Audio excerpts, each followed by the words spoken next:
Where are you going, Holmes? Have you been invited somewhere? We have been invited, Watson. We have. Where to?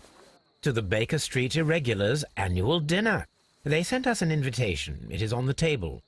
A dinner? How could those street urchins afford anything like that? I can't understand your interest in them, Holmes. They're dirty. They wouldn't hesitate to steal your wallet. Watson, you should be excited. It is a secret dinner. Its location changes every year. Read the menu. Sounds mouth-watering. All right. We, the secret police of Baker Street, invite you, Sherlock Holmes, and Dr. Watson to our annual dinner. Menu, entree, frozen rat head salad. Is this a joke? Not at all. Pray continue. Main course, sow's udder in Danny Nutcracker's way. Sounds disgusting, Holmes. Hedgehog goulash. Street turnips in homemade juice. And it goes on. I can hear them on the stairs now. Well, we can't go there. We can't eat that. Watson, you'll hurt the feelings of those poor children. We have to go. Oh, Mr. Holmes. It is fine, Mrs. Hudson. Mr. Holmes! Wiggins, Dr. Watson is getting ready. He will be delighted to join us. You don't look well, my young man. Is there something wrong? Don't tell me the dinner is cancelled. Mr. Holmes, it's my brother Leighton. He's in a prison cell. They say he's killed 2 men. You have to help us, Mr. Holmes, because I know he didn't do it. Where is he now? From what I've heard, they took him to the yard, and they gave him a good beating already. You know what they're like. They'll hang him. They won't look any further. Holmes, we have to help him. Well, and forget about the dinner. Wiggins, I'll take the case. You're fantastic, Mr. Holmes. I'll be waiting for you at the crime scene. You'll be there, right? It's on Half Moon Street in Whitechapel. Very well.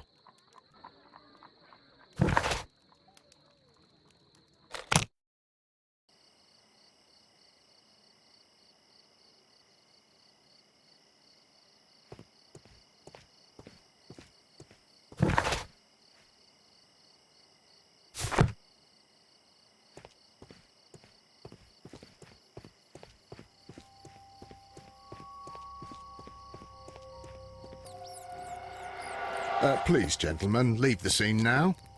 Oh, Mr. Holmes, is that you? Good evening, Constable... Constable Marrow. I was here with Inspector Aberline during the Ripper case, Mr. Holmes, back in '88. But then this is nothing like that case. With this one, we've got the murderer, the weapon, and the statements, which speak for themselves. Of course, Marrow.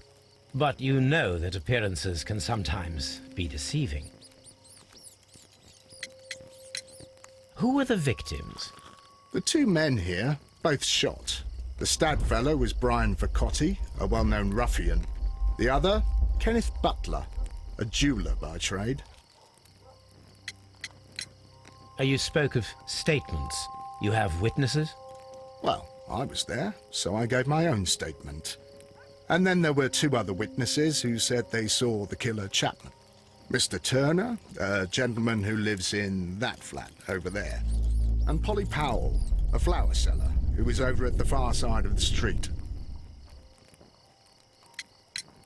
So, Constable Marrow, I should be delighted to hear your testimony. I was standing at the north side of Half Moon Street.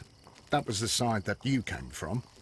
But you would have been unable to observe this part of the street, where we are standing now. That is correct. But I saw the 2 victims slowly enter Half Moon Street, and then shortly after, the fireworks started. A few minutes after that, the fellow Chapman rushed towards me and ran into Half Moon Street. Please continue. I didn't pay attention, but suddenly I heard a woman's cries and police whistles on the other side of Half Moon Street. I rushed over there and I saw the 2 dead bodies on the ground. When I reached Whitechapel Street, I saw Leighton Chapman. He'd been caught by 2 police constables. Did you hear the shots? I didn't hear any shots. The fireworks were all over the sky. They were so loud I couldn't hear anything else. What were the fireworks in honour of, Constable? Well, today's Queen Victoria's birthday, Mr. Holmes. Ah, yes, I appear to have lost track of the days. It is May now, of course. Constable Marrow, what else caught your attention while you were running through Half Moon Street? I saw nothing but rats, and I took the time to light every corner with my lamp. Did you happen to look up at Mr. Turner's window when you were on Half Moon Street at that time? Yes, I saw that the window was open, but no one was there. It was dark in the room. Constable, your statements have been of great value to me.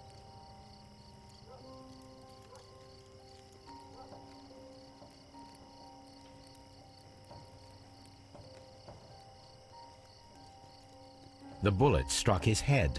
This man didn't stand a chance.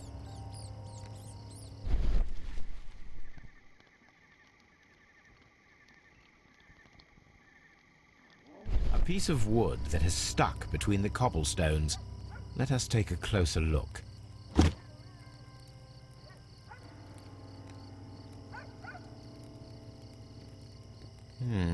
This shard of wood is quite new.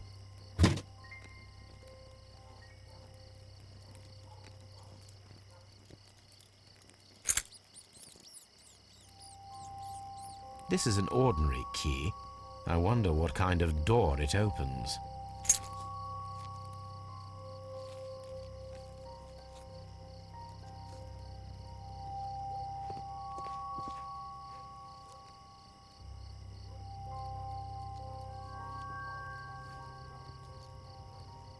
A tattoo from Westgate Prison. Vaccotti must have done some time there.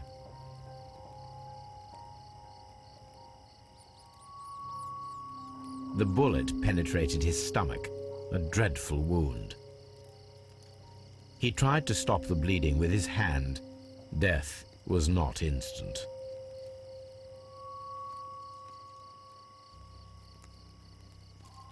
Brian Vaccotti suffered greatly. What a terrible way to die.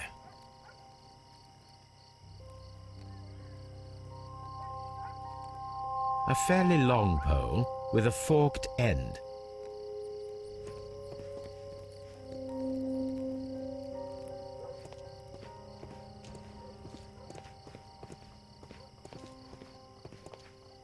Good evening, Mr. Turner.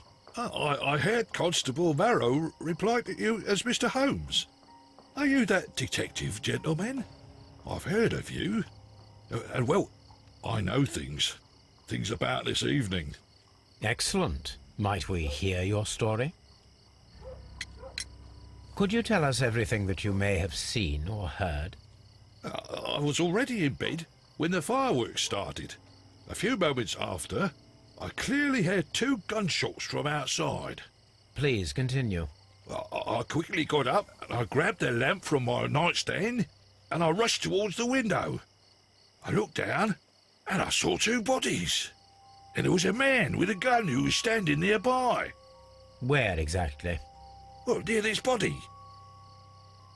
Did he notice you? I don't think so. He rushed towards Whitechapel Street without looking around. Mr. Turner, did you see anyone else in the street? No, I saw no one but that man, the murderer, the fellow they caught. Were the 2 shots you heard consecutive? Yes, there was a very short pause between them, and they sounded different somehow. It seemed to me that the second shot was louder than the first. That is an interesting comment. Mr. Turner, what were your actions after you stepped up to the window? I was afraid that the man with a gun might return, so I stayed close to the window till I saw the policeman coming in the Half Moon from Whitechapel. Then I walked out to tell them everything I saw.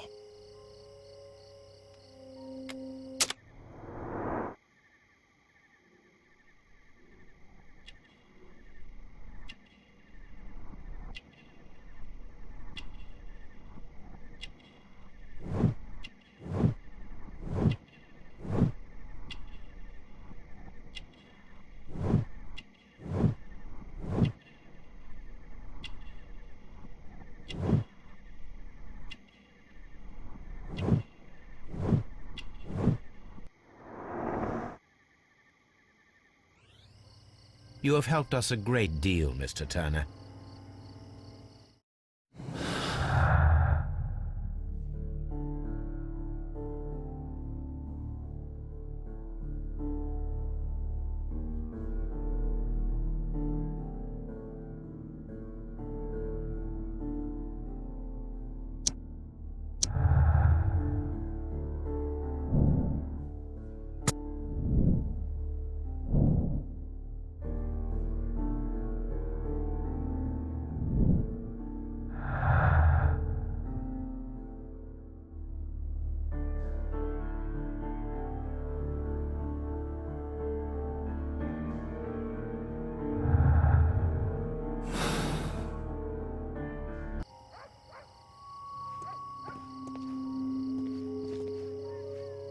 I'll do anything to save my brother, Mr. Holmes.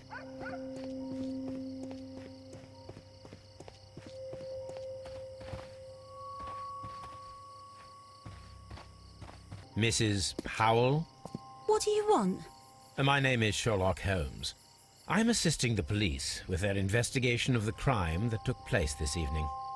Well, I've already gave my testimony, but very well. Could you tell us everything that you may have seen or heard? Yes. I was selling my flowers as usual, and then the fireworks began, in honour of Queen Victoria. I enjoyed those. But then, all of a sudden, a young lad ran out of Half Moon Street and stopped just by me. He had a gun in his hand. He was like a ghost, and all covered in blood. It was dark, but I could see him, because of the flashes from the fireworks. And then? I screamed as loud as I could. I knew that a policeman should be on duty in the vicinity. He had no time to escape. 2 constables got him. Then another constable came out from the very same street, and I heard him talking of a horrible murder. Mrs. Powell, did you hear the gunshots? I'm not sure. You know, what with the fireworks? Did you see anyone else leaving Half Moon Street, prior to or at the time of the crime? No, sir, I did not. Even with all the fireworks, I was very attentive, as I'm always on the lookout for customers. My thanks to you, Mrs. Powell.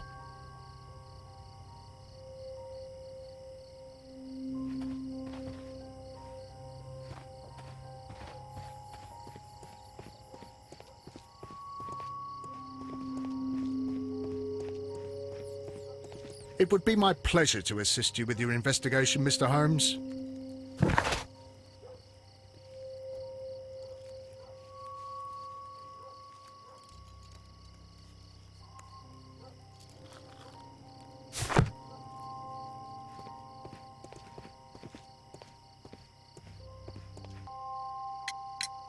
Mr. Turner, you have stated that you remained close by your window after the crime, is that correct? Oh, yes, Mr. Holmes. I stayed at my window until the policeman arrived to examine the dead bodies.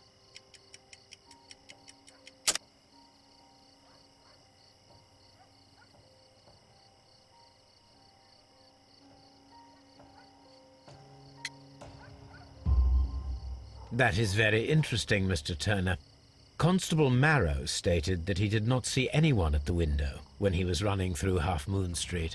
Well, I think Constable Marrow and me, we might have been distracted by the whistles and shouts coming from Whitechapel. We could have missed each other somehow. You understand what I mean? It was a bit of a stressful moment, to tell you the truth, sir. Allow me to form my own theories, Mr. Turner. Would you mind showing me the view that you had from your window? Not at all, Mr. Holmes. Please, follow me.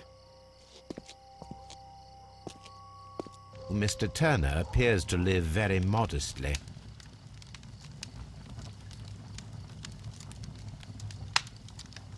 This fire is dying out. It was last tended to over an hour ago.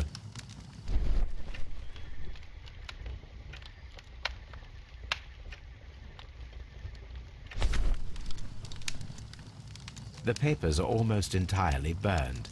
I am unable to see what's written here. These words are illegible. The papers were thrown into the fire just a short while ago.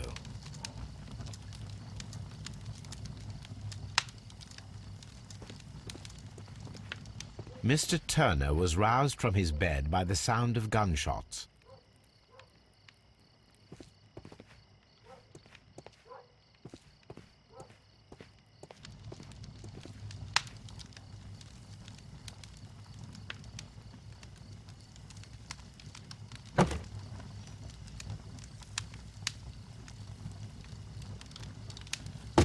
A perfect match. So, Mr. Turner broke his stick when it became stuck between the cobblestones. He did not mention that he was so near to the victims.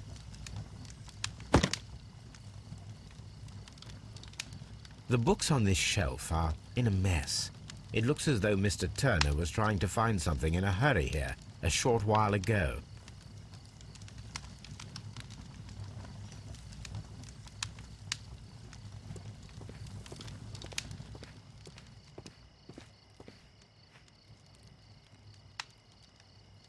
This kitchen knife is quite sharp.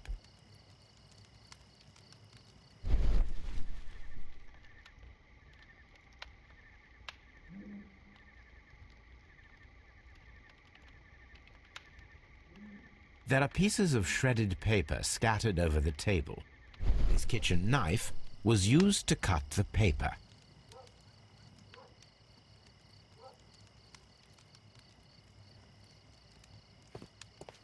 Anything else you would like to know, Mr. Holmes?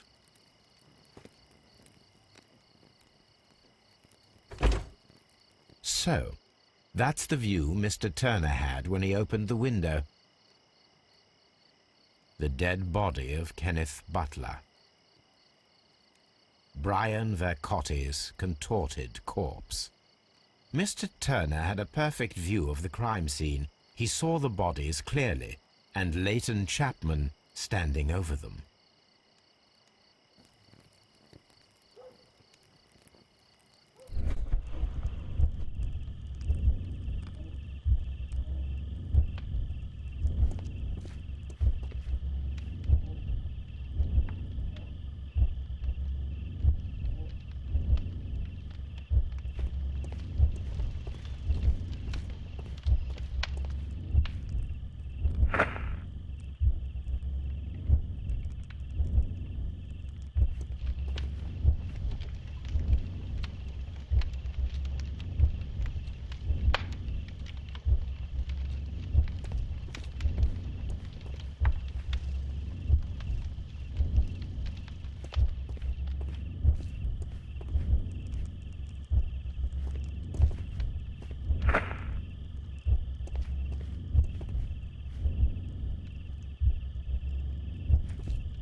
So Mr. Turner used a book to hide an object that he found on Kenneth Butler's body. The question is, what did he find?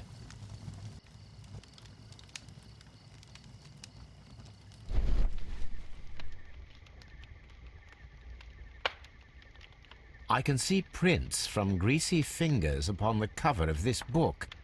Let us take a closer look. Well now, what a find!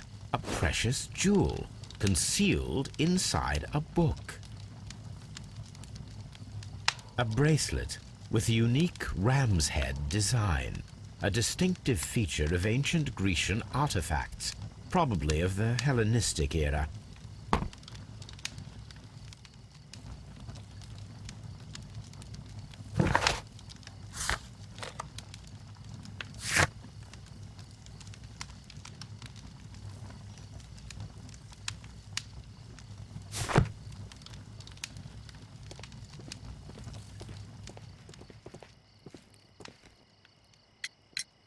Mr. Turner, how would it be possible for a man of advanced years, such as yourself, to rush from his bed to the window in a matter of seconds, as you have stated? Well, I'm able to move very quickly, despite my age. And when the situation requires it, Mr. Holmes.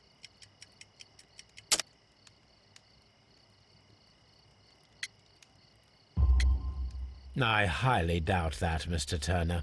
I observe that you suffer a severe limp due to your injured right leg. It would have taken at least 10 seconds for you to approach the window. That means you could have easily missed something or someone in Half Moon Street during that time. You're right, Mr. Holmes. I could have missed something. But it did seem to me that everything happened so quickly. Time can pull tricks on you. And what of everything else that you told us? Mr. Turner, it is vital that we have your complete and true statement. Mr. Holmes, I do assure you that the other things I said were most sincere.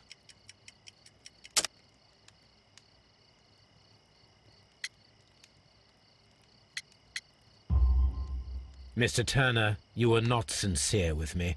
Not then and not now. But Mr. Holmes... This, Mr. Turner, does not look like anything that a poor man might possess. It is worth more than the home that you live in. I can explain. No, merely correct me if I am wrong. You saw Leighton Chapman through the window, but you also noticed a glittering object on the ground, this precious jewel. You walked down and took the bracelet from the body of Kenneth Butler, and when you heard the whistles, you hurried away. That broke your walking stick. It caught fast between the cobbles. Constable Marrow was unable to see you in the window as you were climbing up the stairs on your way back to your flat. Upon returning home, you hid the precious jewel inside a book. Mr. Holmes, please don't send me to prison. I didn't do anything bad. I'm just a poor man. When I chanced upon the bracelet, I saw it as an opportunity to make a little money. I was desperate. I only took the bracelet, that's all, I swear. You made a mistake by lying to me. But you are not a criminal. I believe that. Although I must return this bracelet to its rightful owner.